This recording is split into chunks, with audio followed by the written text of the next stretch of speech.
वळूया पुढच्या बातमीकडे. कांद्याचे निर्यात बंदीचे गृहमंत्र्यांचे आदेश वाणिज्य मंत्रालयानं फेटाळल्यामुळे आज नाशिक जिल्ह्यात कांद्याचे भाव पुन्हा घसरले. जवळपास 500 रुपये प्रति क्विंटल दरानं भाव पडले असून कांदा सरासरी 1200 ते 1300 रुपयांच्या दरम्यान आलाय. कांद्याला भाव मिळेल या अपेक्षेनं आज शेतकऱ्यांनी आपला कांदा बाजारात आणला होता, मात्र त्याचा अपेक्षाभंग झाला. निर्यात बंदीमुळे या हंगामात अतोनात नुकसान झाल्यानं शेतकरी संतप्त आहेत. दरम्यान द्विपक्षीय कारणासाठी 5 देशांना कांदा पाठवला जाणार आहे. श्रीलंका, नेपाळ, भूतान, मॉरिशस, बहरीन इथं कांदा पाठवण्याची परवानगी असल्याची माहिती मिळते.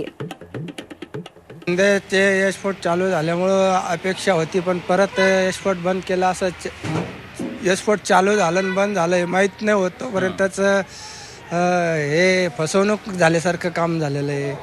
तर 200-300-500 रुपयांनी बाजार वाढलेली होती, तर परत 500 रुपयांनी बाजार कमी होऊन गेली. शेतकरी वर्गाचं अत्यंत प्रमाणात नुकसान होत आहे. आमची शेतकरी वर्गाच्या वतीने सरकारला विनंती आहे का निर्यात पुन्हा एकदा खुली करावी व शेतकरी वर्गाकडे जो काही माल राहिला आहे त्या मालाचे त्यांना निदान कमीत कमी एक समाधानकारक पैसा तरी मिळावा अशी अपेक्षा.